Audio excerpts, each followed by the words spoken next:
really glad to do this with you.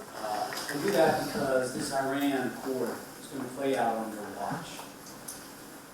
And if the military option ever has to be used, you will be the ones that will primarily execute.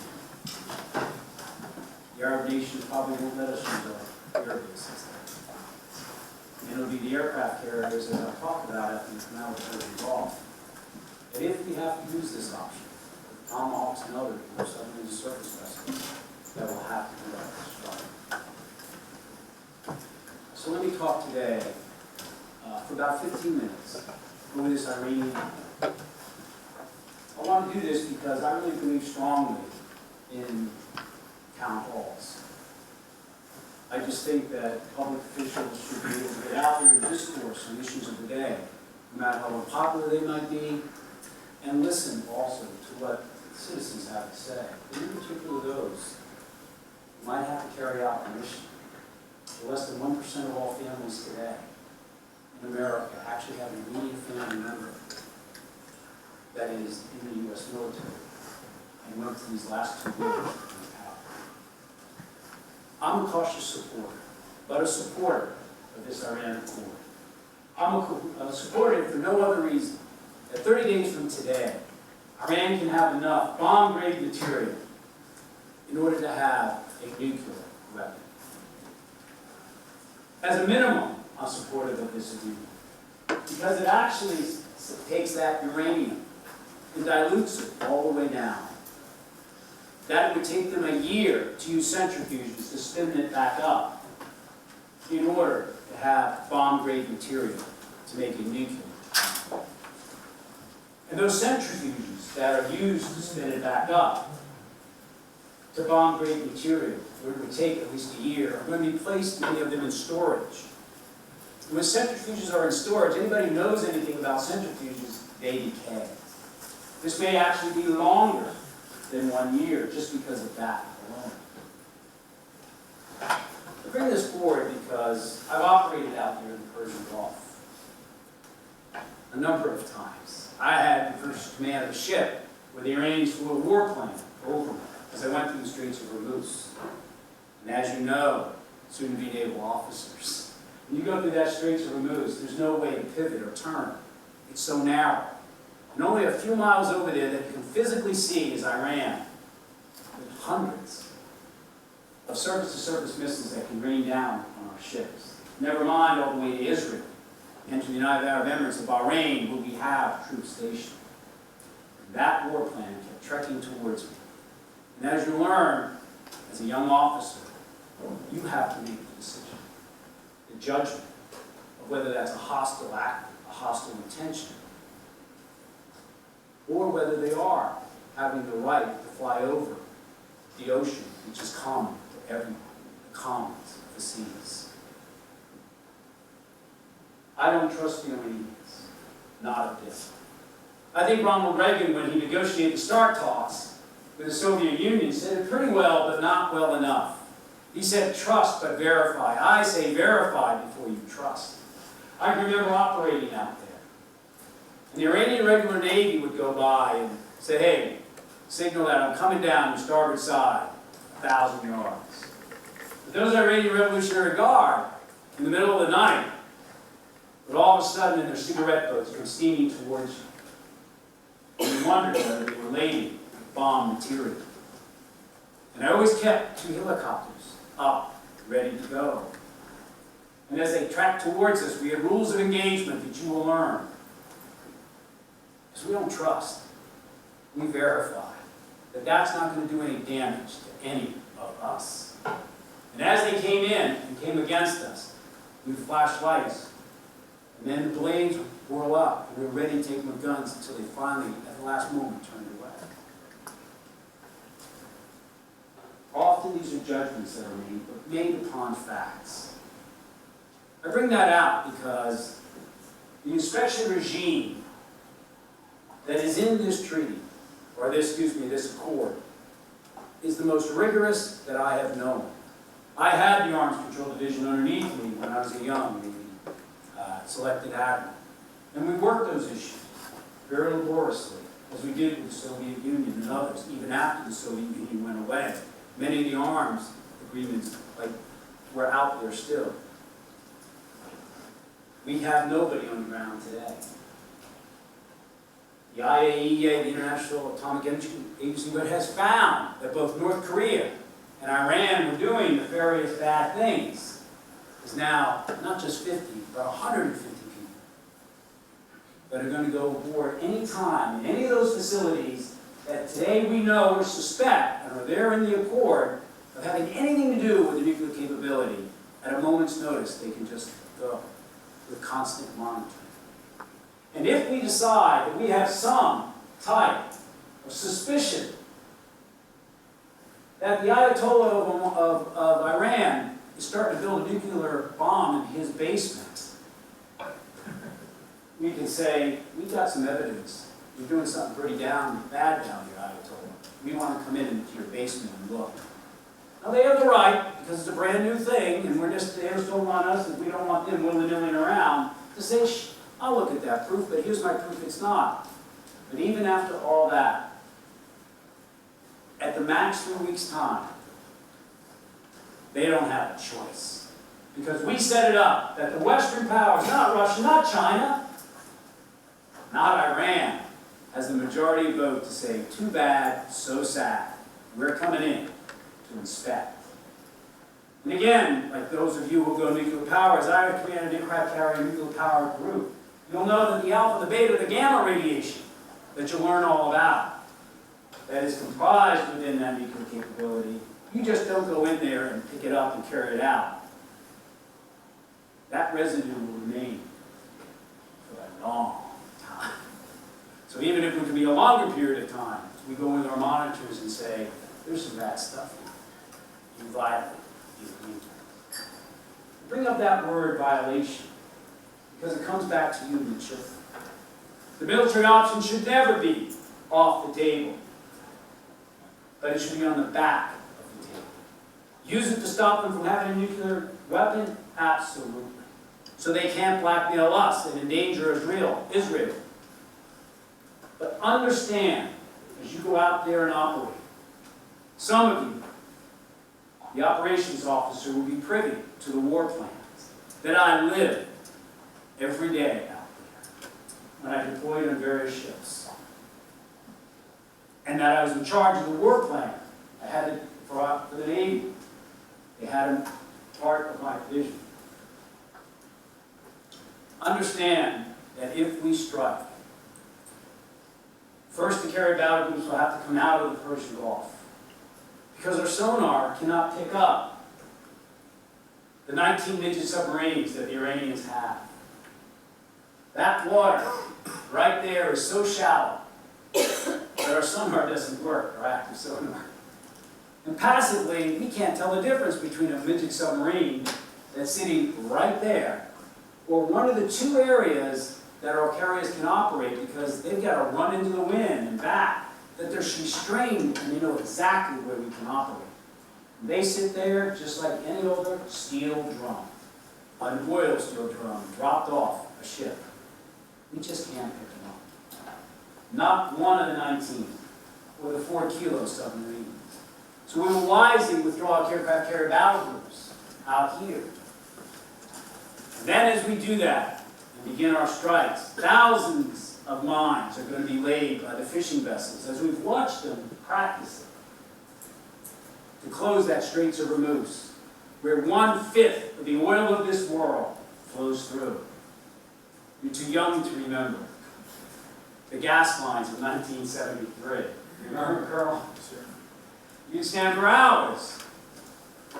Teensy bit of gas, because they shut off all the oil from OPEC, the Arab nations there in 73.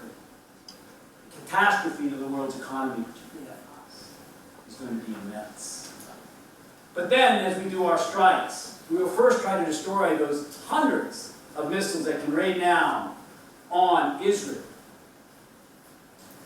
and our troops, as I said, in some of the Arab nations, and on our own ships out there if we're too close.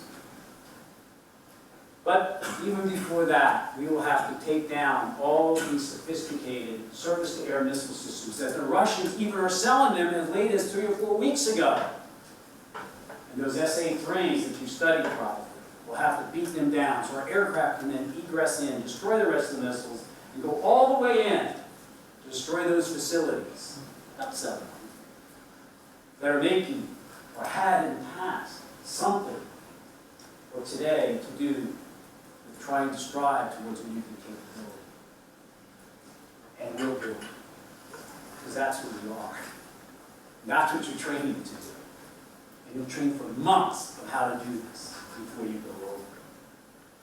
But that strike that we will do, if we must, will be wide in breadth, deep in scope. It will take weeks, not a week, could take months. I finished another unclassified study with other generals and admirals who were retired and other national security officials to re-walk through this. We will be able to stop that program, but at most for 4 years. Because you will learn out there that while the military can stop a problem, we don't fix it. Does anybody think we fixed Iraq? Even Nazi Germany took the Marshall Plan to fix it after we stopped that horrendous scourge of Nazis. I bring that up because you may have to do it. And it's tough. As I said, I should have said, you'll make the aftermath of Iraq look like a cakewalk. As the exponential threat in terrorism grows, etc. And as Russia then, and China, and others just say, hey, we had an agreement. So there are those that say, let's bring more crippling sanctions to bear. Let's really bring them to their knees.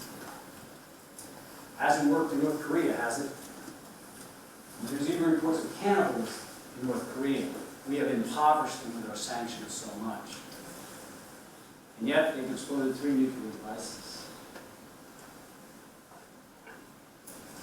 Do we do the strike? Yeah, that's what it takes. Right now, we have a chance, not just to stop a problem, but maybe to fix it. And my point is this. This is going to stop them, 30 days from now, having a weapon-grade material for a nuclear weapon by diluting it down under our IAEA inspection. And if they cheat, my gosh, we have nobody there today. We had nobody in North Korea, but we picked it up. Who? The IAEA. And we look at it. And then we'll try, as Ronald Reagan did when the Soviets cheated on us, herd them back into the terms of the agreement. And if they don't, then you're going to have to bear the cost. That's what you signed up for. But the benefit of that strike outweighs the cost. Does it now outweigh the cost? By when you look at the potential, the stringent intrusion and verification regime ever, to say that we might be able to stop for as much as at least 15 years. Remember that these facilities are so hard to strike because one of them is buried in 300 feet of rock.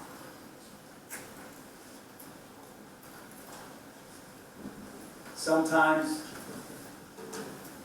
people think we can just wave a magic wand. We're pretty darn good in the U.S. military. If anybody wants to know about our youth, come on in the military and watch on the aircraft carrier. The average age of our youth on there, 5,000 sailors strong, 19 and a half. You're going to love the enlisted man. They run that nuclear reactor. They fix the pilot's plane before they take off. And no one ever asked the question. That colonel started as the strength of our Navy, our Marine Naval Forces, as an enlisted man. So much so that when the Soviet Union was breaking up and they brought their chairman of their Joint Chiefs over here to visit for a week, after Admiral Crowell, the chairman of our Joint Chiefs of Staff, walked him everywhere, on carriers and ships, on army bases, even to a barbecue in Oklahoma. He said, "What are you most impressed with in America?" He said, "You're enlisted men. You're enlisted men. You lead them every day, but you also hope that those who lead you down in Washington, D.C. have some understanding of the cost and the benefits of when you use our military. We all would gladly go and be the first to raise your hand to say, 'Here am I, send me.' As you go through this treaty, and I now take questions, I just wanted you to know that I didn't just look at this yesterday. For years I've watched it. Why the heck is Russia doing sanctions on Iran today for what is nuclear material no longer provided to them after they did for years? Well, remember, diplomacy sometimes works. And the Bush administration was understandably and wisely putting in a ballistic missile defense system in the Czech Republic and Poland to protect the United States of America by the end of this decade from an intercontinental ballistic missile that Iran might produce, as well as almost all of Europe, except for a tiny piece of Turkey. Is doing something to protect us as they should. The new administration came in and said, "We're going to close those down." Because the Russians said, "We don't like it. We think it's aimed towards our missiles." When it only had the capability against a couple of the Iranians, or would have. The president came in and said, "I'm closing those down." But the quid pro quo diplomatically under the table was, "Okay, we took the stick out of the eye of the bear. Now you, bear, the Russians, pivot and apply sanctions to Iran, which you haven't done." After that, they did, which eventually with China and others brought them to the table. But here's what else he did. The ships you will be on, those Aegis cruisers you read about, Aegis destroyers, you will find by the time you're out there, they have been upgraded at about 1/4 the cost of those missile systems in the Czech Republic and Poland with software programs. That makes that Aegis radar already the best radar in the world of anything that's on land. Almost. It's being upgraded. And a little different missile is being developed. By the end of this decade, the United States and all of Europe will be protected from any type of intercontinental ballistic missile that, if Iran were to get one, we could. But guess what? That valued ally of ours, Israel, which wasn't protected under the Bush administration's proposal, you will now, as naval officers, be able to protect them from this new ballistic missile. Diplomacy backed by the military. Wisely taking advantage and less costly way of protecting our most valued ally in that region, where it wasn't before for ballistic missiles. And got, by taking the other system, which wasn't as good, out, got Russia to pivot to apply sanctions. That's the art of diplomacy, backed by a strong military. I'll stop with that. There's a lot more in this treaty that I'm sure we'll get over. But I wanted you to have at least a template. Why I go on Fox or MSNBC or wrote op-eds. Because I honestly believe we have a duty. Whereas a midshipman, I was told in our model down there at the Naval Academy, after it is over, your career, you are being trained for future careers in civil life, in government, and other areas. And for the ROTC unit that has produced, as far as I know, the most 4-star generals and admirals of any ROTC unit in America, I think, 3 of whom I operated with. General Zinni, General Admiral Duran, Admiral Fallon. Well, he and I, that 4-star, came over to see me in Congress on his last day. A man I so admired.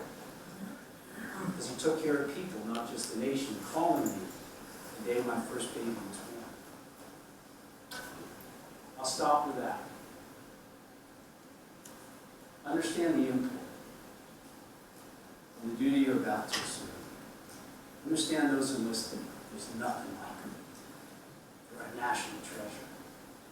But also understand that you of any service are the biggest diplomat, warriors, because the commons of the seas is owned by everyone, by international law. When that plane flies over you, you're going to have to make a decision. Is it hostile or not? Just like today, our leaders down in Washington need to make a decision. Is this in our security of America and Israel or not? And if not, they judge, what's the alternative? And that's what I wanted to go through today.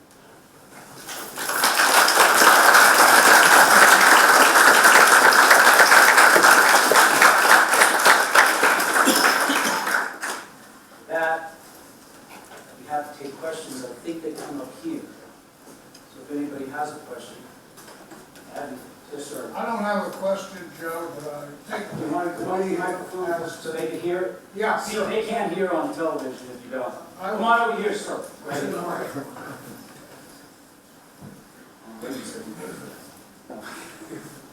My name is Buck Scott. Soon-to-be Senator Sestak knows me, and glad to welcome him to your community here in Villanova. I volunteered to go to the Korean War, Joe. And if I ever saw an admiral in those days, and believe me, I didn't see either admirals or generals except at a distance of about 10 miles. I was quick to throw them the big salute, and I salute you for running for the United States Senate. I think it's great. You gotta stay away from politics. I think we'll stay away from politics, but at any rate, Joe has made a kind of a defense, which I think is very warranted, of the diplomatic option when you're mixing military with diplomacy. I don't think there's enough of that. I myself have felt, sorry to make a speech here, but I think that Liberty is an old guy. You should probably keep it to a minute though, so Yeah, that they I'm gonna stop right fast. We are engaged in a very tricky business. You're doing something worthwhile. Thank you, and I'll step down at this point. Thanks for your service. And it should have been, if you go down to Washington DC, and it's a snowy night, go to see the Korean War Memorial. Thank you, sir, over there. It is the most awesome memorial. 18 soldiers and Marines. Marines particularly. 4 of the 18 are Marines. And you'll notice the Army straps are hanging. So the Marines, the Commandant, made sure that there were statues there where Colonel Walbuckle. And you'll find it with the spotlight in their faces, snow coming down. It was a ground war like no other. And so, thanks for your service. Yes, sir.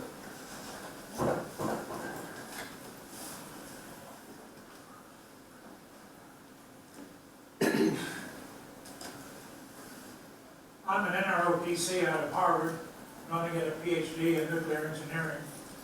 Served in the Korean War, did a lot of close-in fire support. When destroyer, became chief engineer, and sailed around the world, finally laid it up, and went back to civilian pursuits. And then was called in the Vietnam War as a civilian, and was there before, during, and after Tet, if anyone knows what Tet was. And became quite annoyed at how we were pursuing that war. But I do want to just say that I'm tickled that you're running for office. I want to support you all the way. I hope that you gave this talk you just did to your colleagues in the Senate. You must have persuaded what now seems to be a majority, not just a veto-proof majority, but I understand enough to sustain a discussion so that it won't even come to a vote. And I have to think that you did a lot to get to this point. Thank you. But thank you very much. By the way, I went up after, I'm sure you will do this, after I was at sea for 4 years, I wanted to go to sea. Then education you'll find is so valued in the military. You can't get promoted, as you probably know, unless you have even enlisted a certain level of education. And they keep this education for your career. And I wanted to go up to your alma mater, but they had kicked out part of it. ROTC during Vietnam. Well, So I had to apply for a waiver. they're not urging them back. But They're all coming back now, and MIT has it, and now I know. but I do want to add to these young folk that becoming a chief engineer made the whole future career, made a man out of me. I had to take care of 140 sailors in the engineering division and learn every nut and bolt and pipe on the board, on the USS Van Valkenburg. And it's just a remarkable beginning to a career, whether you stay in or whether you get out. Good luck to you all. Yes, sir. Good evening, sir. Richard, second class plane. My question, back to the Iran nuclear deal, is that do you trust President Rouhani to uphold the terms of the deal? And if so, do you believe that with the Ayatollah still there, does that matter? If you do trust the president, does it matter because the supreme leader in Iran has still pledged that to continue the nuclear weapons?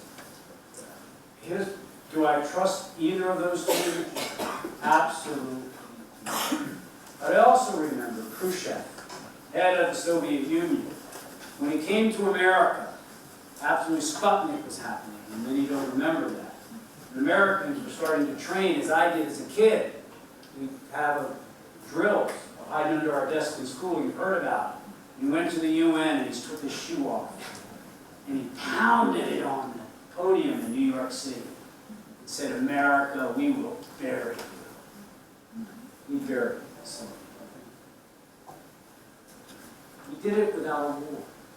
It was a cold war. We backed it with the military. It was so strong. But eventually those START treaties, like Ronald Reagan, Richard Nixon, Republican, Democratic leaders, they didn't trust Khrushchev or any of the others. Just like we don't trust the Ayatollah or the president. You verify. You learn in the Navy to expect what you inspect. And that's what we're going to do. When we find that we're not up to the agreement, it doesn't matter who's in charge. Then we pound them back in. Diplomatically, we have the military option. That's what they should. Yes, sir.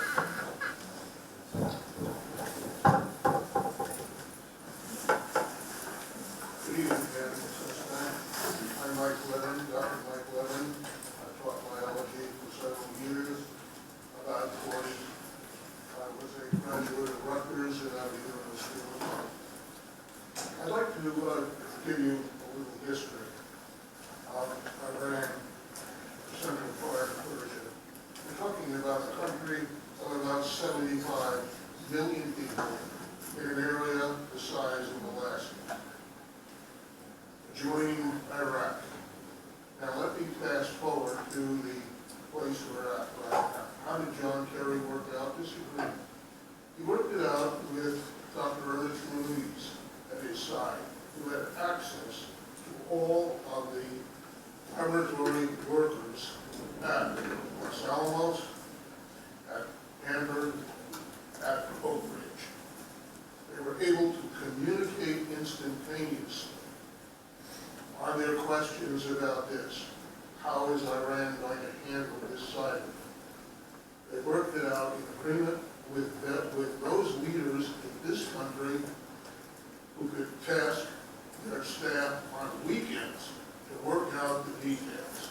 I have faith in what they did. Second, how did Iran get to the point it's at? They got to that point by buying their technical and consulting help from countries like Korea, North Korea. How did North Korea get to where it was? Very simply, they were friends of the Soviet Union following World War II. They brought that technology back and they improved upon it. The same way that Iran approved upon, also with the aid of Pakistan's noted nuclear leader. Obviously. So we're in at that point right now. How did the Middle East get into the situation it's in now? Very simply, the First Lord of the Admiralty, Winston Churchill, who was tasked with exchanging the coal-fired vessels of World War I for the oil-fired vessels of World War II. Very simply. So if you would like to go into this and elaborate, Art, I think these ROTC students will understand better the interconnection between what happened in the past and where we are at the present and where we're going. Doctor, thank you. Let me suffice to say, as Harry Truman said, those that are ignore history are bound to repeat it. The bad part. Yes, ma'am. You said you're a cautious supporter of the agreement. If you were king of the day, how would you change the agreement? How would you change the agreement to make it more palatable? That's a great question. Here's what I would, in a perfect world, much like I wanted to when we negotiated with the Soviet Union to do away with all the nuclear weapons. As Ronald Reagan said, I foresee a world where there are no nuclear weapons. In a perfect world, I would like to see that anything that's nuclear doesn't have to be there. We can provide a peaceful presentation. But I have to negotiate things with my wife. And I don't mean to place this down, but you go in at this level, knowing what your bottom line is.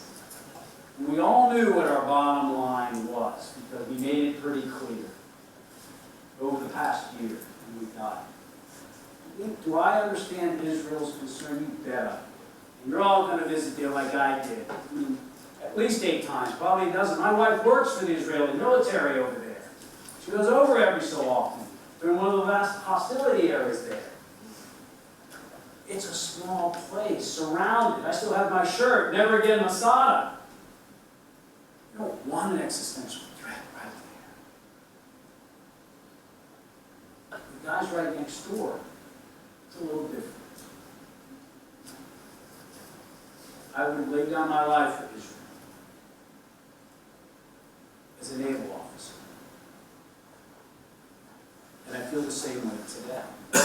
But when you walk through this, the best intelligence system in the world, ours. None of us are perfect. The best military, the best diplomats. This is the right step. Even if we weren't able to, as they would want, eradicate the entire infrastructure of it. Because then you don't even have to inspection machine hard. You know it's out. But we've taken there 2 paths to a nuclear capability. One's plutonium. And we're going to pour concrete into that reactor to stop it dead forever. That way is off the book. Permanent. The other way is this uranium, where they're going to come all the way down to about 4%. It takes a year to get it back to 23%, about 30 days plus to get to 99, 100 for a bomb. I think we've improved our national security net of Israel significantly, and that's why I'm a supporter, but I say cautious, because like the questions that come up, I don't trust them. And I want to make sure, just like we operate out there, if we didn't trust the other side, that we verify it on every agreement we've had with another nation. Question? Yes, sir. I was struck by a civility question here. I was struck by your talk about controlling the Persian Gulf and how difficult it is to make decisions about whether a threat has appeared or not. It occurs to me that the students probably are not familiar with the incident from the late 80s when the U.S. naval ship shot down an Iranian civilian airliner and killed 200 plus people, as I recall. I'm wondering if you could sketch out that history for them and lessons learned from that and what sort of ripple effects it might have had on U.S.-Iranian relations. I wish the nation could understand and see day to day the type of responsibility and accountability placed in young men and women out there, young officers. I was a young guy go through that Straits of Hormuz. Before I pulled into Oman down here before I went to the Straits, and they briefed us. They told us, no one's ever been overflown by a warplane. But remember this, the Vincennes, a cruiser, was operating off Iran. And it saw a plane take off. It was an Airbus, as I remember. Civilian, upwards of 300 people. And he shot a missile at it, thinking it was coming towards him, endangering him. The after-action report was a young man who had the information. It was an okay plane. Civilian. But official information never got. So lessons were, we walked through this, we trained it, we practiced and practiced. But also remember there was another time where a warplane took off from Iraq. One of the ships out here, USS Stark. And that plane didn't overfly it. But there was a peaceful day, it just shot a missile at it. Take the ship that I command, Sammy B. Roberts. Before I had command of it, it was in here, hit a mine, and almost sank. No more valiant crew saved it than that crew. It was put on a tow ship or all the way back to America, and I brought it back in, and I went through those straits, flying the biggest U.S. flag that we could find in America. And to crew members, I wrote a letter saying, we're back. You will be there for judgment. Just like this Accord. It's not about politics. Nor should this Accord either. This is serious business defending our nation, whether it's the Accord or whether it's that ship. Yes, sir. Thank you, Andrew, for inviting me to the event tonight. This is my first college experience since pre-9/11, when I maxed out on my student loans. And I've been fighting Congress ever since. And I met you along the way on the walk across Pennsylvania. I met you in Philadelphia at Independence Hall. Then I met you again at the Coatesville Veterans Plaza. And I'm a I'm part of a military family. My father was in the Air Force. My brother was a Marine. I couldn't serve in the military because of my disability, but I was honored as the Marine Corps Student Athlete of the Year 1992, Coatesville High School. And I'm holding a peace and diplomacy vigil at Veteran Plaza in Coatesville tomorrow night. And we're going to gather, have a moment of silence and call a congressman and thank him for giving diplomacy a chance. Thank you very much. Thanks for your service. By the way, 47% of our veterans, I go to a prison every year as a congressman, and I still today, on Veterans Day, to visit our veterans in prison. Many came home and didn't get the care they needed, PTSD or others. 47% of our vets in prison here in Pennsylvania, they were drug, alcohol, related crime. Remember the vets. Because they came home from Vietnam, we didn't exactly welcome them. And they served. And many wouldn't be there today if we'd had the proper PTSD treatment, proper drugs and alcohol, rehab, etc. It's tough business out there. And we deserve giving them every chance they got for it. Thank you. My name is Bob Martin. I served in the U.S. Navy as an enlisted man, 68 to 72, so thank you for the plug for enlistment. My question has to do with the Alan Dershowitz column that appeared yesterday in the Wall Street Journal. The preface is, he says, there is still a way to reduce the odds of that understandable fear of a nuclear Iran materializing. The key lies in the words of the deal itself. In both the preface and the preamble and general provisions, the following commitment is made. Quote, Iran reaffirms that under no circumstances will Iran ever seek, develop, or acquire any nuclear weapons. This noteworthy provision is rarely mentioned by supporters of the agreement, yet it may turn out to be the saving grace because it is the only provision that sets no time limit on the prohibition against Iran's acquisition of nuclear weapons. So, two questions. Why is it rarely, if ever, noted?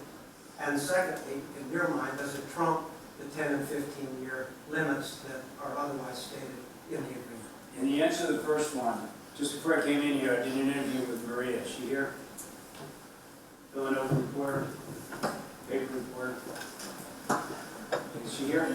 Over here. She asked me that exact question. Am I right? Yes, sir.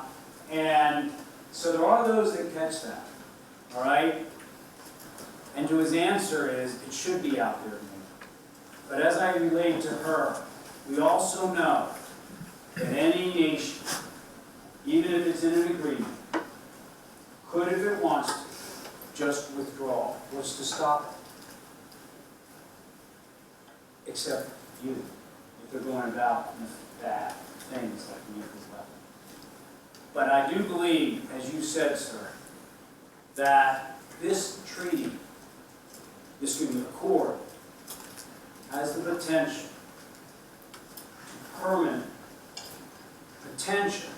to permanent fix, not just stop temporarily, but fix nuclear's pursuit of a nuclear program like India.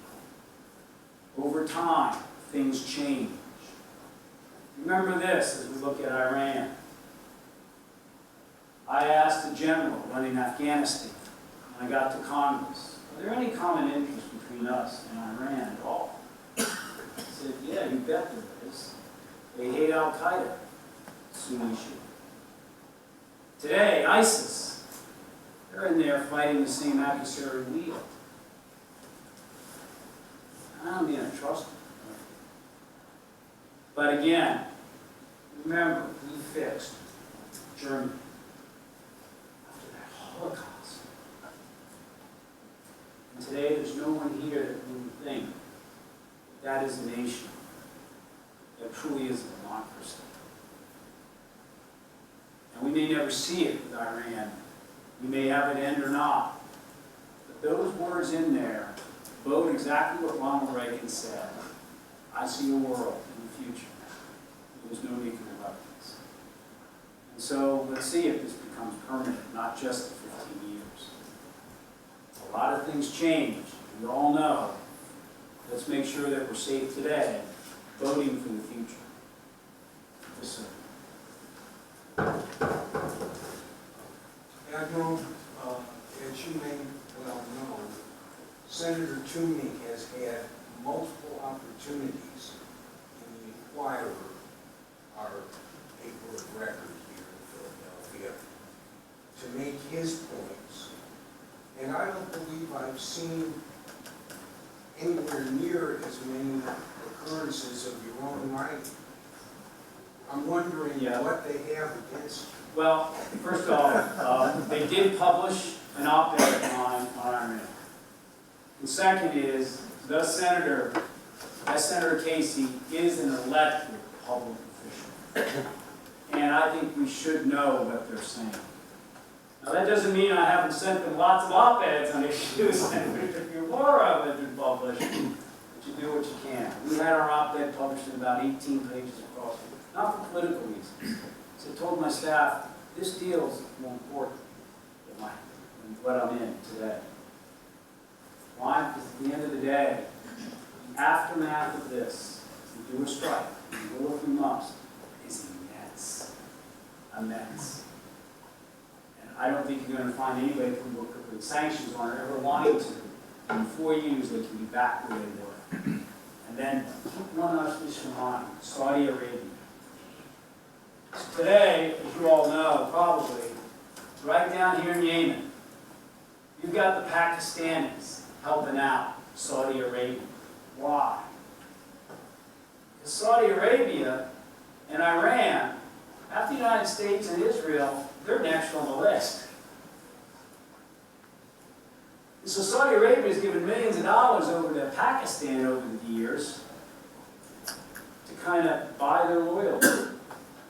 Today, it's just helping them out with the rebels down here that are threatening Saudi Arabia. The under-the-table deal is you'll build a nuclear weapon for us if Iran gets one. These two nations, both with a nuclear capability, imagine double the existential threat to Israel. So understand an arms race. If we don't set them back and they get a nuclear weapon, but we'll strive, we'll just say they get one. That nation is going to use Pakistan, where they have 1,000 scientists trained in the most radical of Islamic universities that built their nuclear weapons and are ready to make that happen for someone who supported them. It's a tough situation out there. You're going to be in a tough neighborhood. You know what out there. Love it. Sir, candidate Thompson. Earlier you mentioned that the Arab nations in the surrounding area won't let us use air bases. May not. May not. And that got me thinking, what is the role of these Arab nations in this conflict in the future? Right now, I say they may not. But Saudi Arabia here kicked out our forces before we went into Iraq. Right, Colonel? We used to have air bases there. I visited it. And all of a sudden, there's places like Qatar, United Arab Emirates, where we've had to put them. So the question comes, these guys may not like Iran getting a nuclear weapon, but are they willing with the populace to let us strike in? So for example, take Turkey. Turkey did not permit us to flow forces into Iraq through them. And that's a NATO ally. So you never bet on the come. What you always have is these mobile units at sea, on the commons of the seas, the United States Naval Forces, the Marines, the Navy. They aren't better. They're equal to the other surfers. No. But, you know, you're out there because we know that you all can do the job. And so you don't bet on the come in the war plans. And we'll have B-2s that will come from America. You know what I mean? Long range and all that like that. Afghanistan. But if you have the Air Force, it's so much better. There are pros from Dover. And so, but you just don't bet on it. You know, and that's why you have the options in your war plans. Yes, thank you, sir. Quick question, before I get to you, Doctor, is there any other question or question? Yes, if you don't mind. Go over here.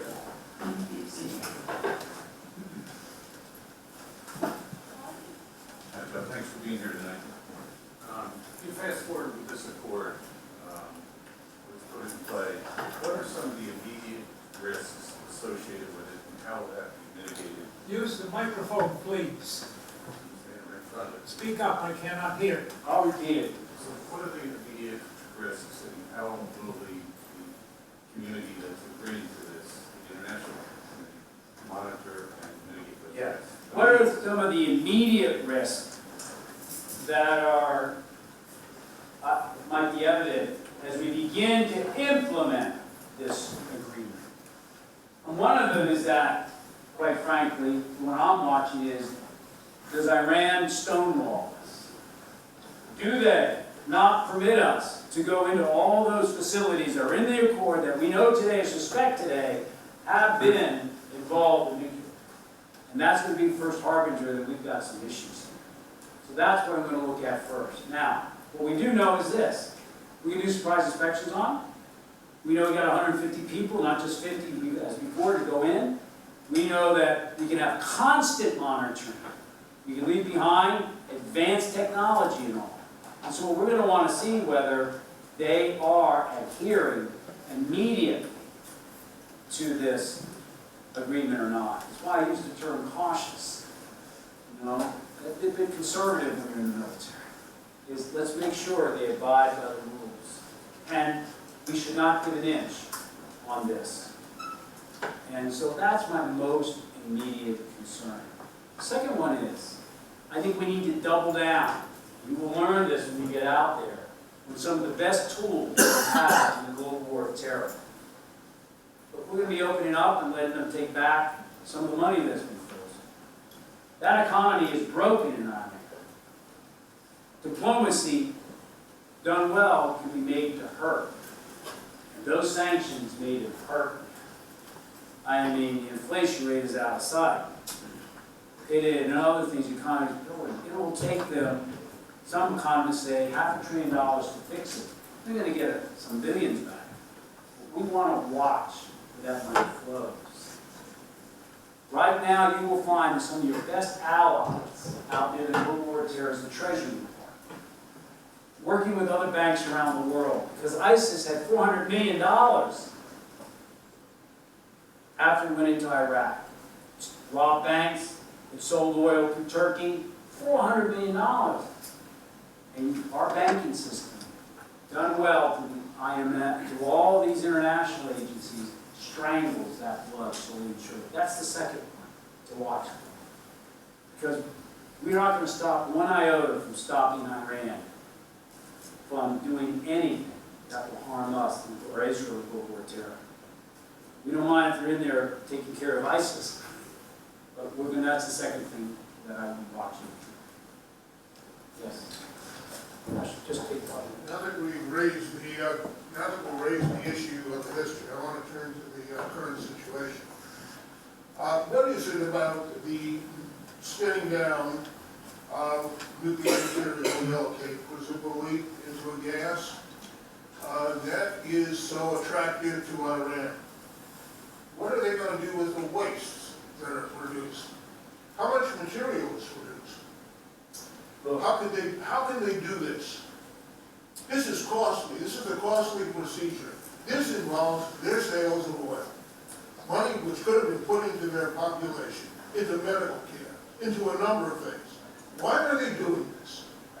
They're doing it for one, I believe, primary reason. That is that sanctions have come to the table.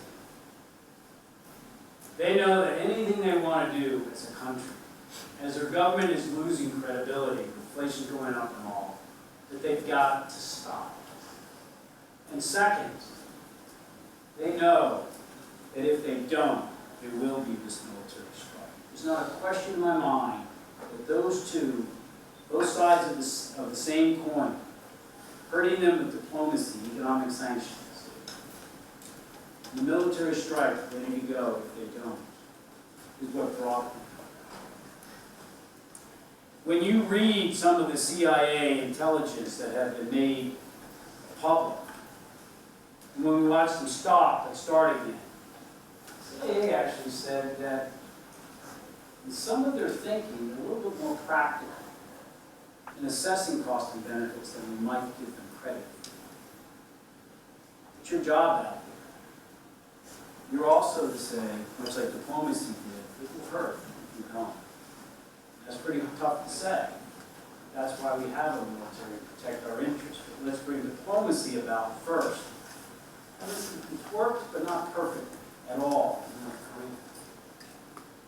But it's a tough world out there, and that's why I'm a big believer in trying to see diplomacy can work for us. And in this case, it has. Let me take another. Last question or two? Yes.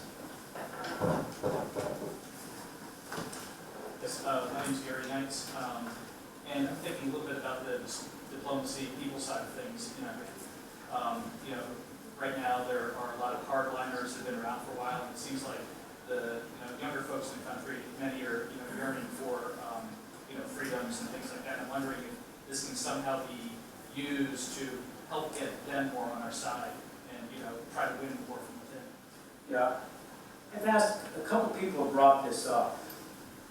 And although I don't, hope is not a strategy. Nevertheless, I used to operate with the Iranian Navy when it was the Shah's. And there were some real professional, middle class type of individuals there. And you could see it in the streets when they all came out and were saying, my gosh, this training, finally, maybe we can have a livelihood again. You remember East Germany? When the wall came down? They didn't stay there. They came to West Germany and said, we want a livelihood. Many of us have been in the military for a while. Over 80 countries I've been around, and people are people. Again, I don't trust them, but I don't disregard what you just said. The hope is like Germany after World War II, or Japan, and under our leadership, the United States, we turned two countries that have been adversaries, the nations that are democracies. When I commanded 30 ships, first striking Afghanistan and then Iraq, in those 30 ships, only 10 were U.S. I had a couple Japanese ships. First time they'd been out of the Gulf of Japan. Germans were there. We had taken these nations and eventually, the strength of our military as a backbone, and the ribcage, so to speak, diplomacy, whatever, we had changed for a more peaceful world for us and our interests. And I hope that eventually we can continue down this line, much like the question was brought up by you, sir, in the opening part of it. But am I betting on it? No. I'm going to deal with it practically day to day and work towards it, yeah. Even as an admiral, I sent off after these fast boats came and said, we need what's called an INC agreement. Incident at Sea agreement we had with the Soviet Union. We had with the People's Republic of China. To try not to have some incident all of a sudden flare into a conflagration. The negotiation sometimes can prove to be a good outcome. Yes, sir.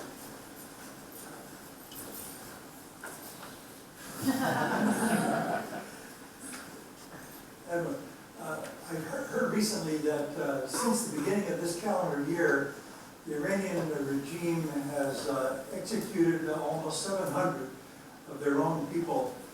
And this is a despicable regime. Somebody before me mentioned about the young people over there, though I understand more than half of the population is under about 35, something like that in that country. And so I'm hoping that in this interim period of time, the breathing room that this agreement gives us, that something can be done, maybe some people-to-people kind of activity, where some of those young people in Iran can be given some hope and some inspiration. So you see now huge migrations of people, refugees, flowing into Europe from countries like Iran. So if given the option, all those folks would leave. And so I'm hoping that during this period of time, we can do something to elevate the average Iranian. I'd like to hope and think so. I'll be cautious, but I don't disagree. I have talked to several people who have been to Iran and come back, including this wonderful woman who's Iranian, and she's my wife. She's the least expensive. But I don't disagree with that. I was on the first exchange with the Soviet Union. I think it was about 5 of us military officers went there as the wall was, Gorbachev was taken over. And Army guy, Navy, Air Force, Marine, and I was the joint staffer. And then we had a young Sovietologist who came over with us. And we were the first exchange that worked with them to try this out.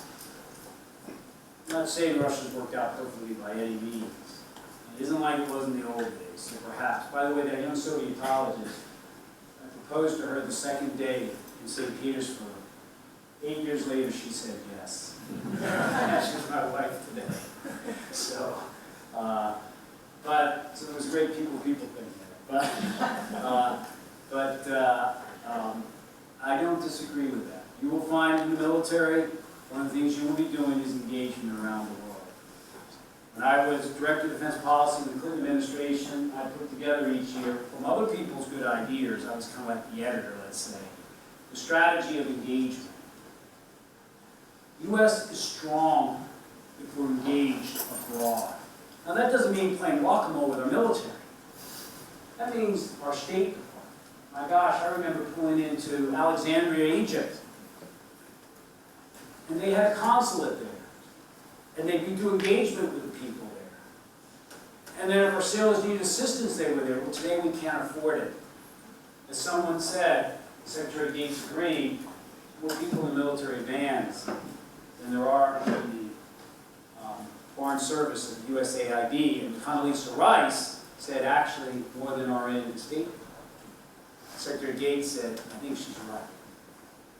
Diplomacy is tough, and it can be very helpful now. Remember these nations when you operate. I did the very first exercise between an Islamic nation, Muslim nation, and Israel. It was called Lion Mermaid in the mid-90s. It was an effort where things seemed to be going much better between the Arab world and Israel. I oversaw Turkey doing an exercise with the Navy, the very first time ever with the military, and I oversaw it as a young commodore, captain. And we had Jordan and Tunisia there observing it. And those kind of things sometimes vote out, sometimes they don't. But you will find that when you're out there, you're part of our diplomacy out there. At the end of the day, you are the ones that have to be able to do the strike also. But I think you'll find that, and we'll see how this goes, and maybe there's another step, particularly towards ISIS or something. Last question or two? And I'll take this loud. Is there anyone else? You know me, I could stay forever. These issues are important. You know, Phil, I always have a lot of questions. Returning to the nuclear issue once again, they make the high intensity radiation that they need. What do they do with it? Once they put it into a weapon, what do they do? How much storage is required? How much maintenance? Do you know? I do know from what we did, because some of you back in those days had to operate ships, if I understood your question correctly, that had nuclear weapons on them. I mean, you walk down, and just on the other side of that door was a nuclear weapon on ships that I was on. And so I have an idea of it, but it's probably, from my knowledge, what the U.S. had, it probably is pretty classified. If I'm answering your question, by just saying what I know of the U.S., I would assume is the same. And it isn't that enormity of the space. It depends how large you want it and all that. Am I answering the question? Do they require extensive maintenance to keep operational? What they do, yes, there are things that you go through on them, but there's also a testing program that Iran doesn't have and never should have. We can now do a lot more testing in the Department of Energy, which oversees it. We do a lot more testing by computers to actually see if there's decaying of our nuclear warheads. What we used to do in the 60s and 70s and 80s is explode one every so often underground, one of a certain type, to see how well it exploded. We've gotten more sophisticated to do that today. We use computer programs and others on the whole for that. So one of the complaints I heard the GOP talk about was the grace period of 24 days versus a few months for inspection. Now, you can't power wash away the effects of working with nuclear material, and you can't Febreze spray away the effects. Are you concerned about that grace period of inspection? If we find a new facility, we suspect, like I mentioned earlier, the basement of the Ayatollah or something, at the most, it's 24 days. But you can't wash away that type of traces of nuclear material. And so if you're manufacturing, you're doing something with it, that thing just doesn't disappear like that. It has a useful life of 10,000 years. Pardon me? Yeah, well, depending upon alpha, gamma, beta. Alpha is, you get alpha every day out in the sun, but there'll be gamma and beta there, and those go from how strong it is, years and years. And yes, you're right, the half-life of uranium itself, just itself without being made in the bomb, once it's enriched, is a long time. We gave up what's called thorium, and the Chinese are now building it, but I won't go into that, which doesn't have the proliferation concern and yet can produce some same type of energy.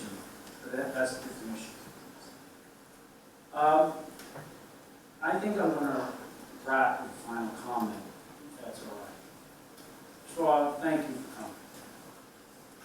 coming. I was very fortunate. You know, I wanted to go to the Navy since I was 3rd grade. My father had been in the Navy, that's all I ever wanted to do. Grew up down the street, 8 kids. Mom was a teacher. She came here to Villanova, got a master's. My brother came here. 6 sisters. She got an undergrad and law degree here. It's great. I went off, thought I'd do a few years, ended up doing 31. My daughter got brain cancer. I need to get out and take care of her. She's 14 today, going on 22. But young, but there. I loved it.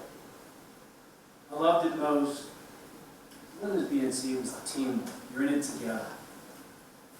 What I really most enjoyed is something missing in society, and I would argue, whether it's government or non-government today. And that's that issue of accountability. You'll see it out there all the time. So I said, go aboard an aircraft. 5,000 sailors. Average age 19 and a half. They do it all. When they salute you and say it's done, it's done. When you go out there some night, it's 2 a.m. in the morning. You strap a plane up to the catapult. The pilot first turns on his or her engine. And then they strap it into the catapult. The gigantic whip that flips you into the air. And if your engines are working, you drop 40 feet and off you go. Hershey Park has no rhyme that's better than that. But sometimes they say to the pilot, hold on. We need an EA-6B instead of an F-18 over Afghanistan. Shut it down. Move quickly. We got to get that plane over there for the guys and gals that shoot over land, on land. But that pilot waits before they shut off their engine to make sure they've first been decoupled, unhooked from that catapult. Because somehow, if you shut off your engines and you're not unhooked and a mistake is made, and that button gets pushed, off you go for a great but final ride because your engine's on. So a young 19-and-a-half-year-old kid could be from right around here up at Harvey or somewhere. Salt of the earth in America comes out on that deck. Goes under the belly of the plane, the fuselage, where the pilot can't see, and unhooks it from the catapult. And then that young man or woman, that young enlisted, the backbone of our military, stands in front of that plane and looks up at the pilot and gives a very simple signal. And then doesn't move. So the engines have been shut off by that pilot. The canopy open, that pilot's gotten safely on deck. And that young man or woman, 19 and a half years old, has said everything our nation is yearning for. Everything that you will provide your sailors. If you're willing to be like that young man or woman. Because that it has said this. Go ahead. You can trust me. Because I'm willing to be accountable. Because if I made a mistake, and all of a sudden you shut off your engines, and then you start heading overboard, still hooked up to your depth, you're going right through me. And I'm going overboard with you. So my home.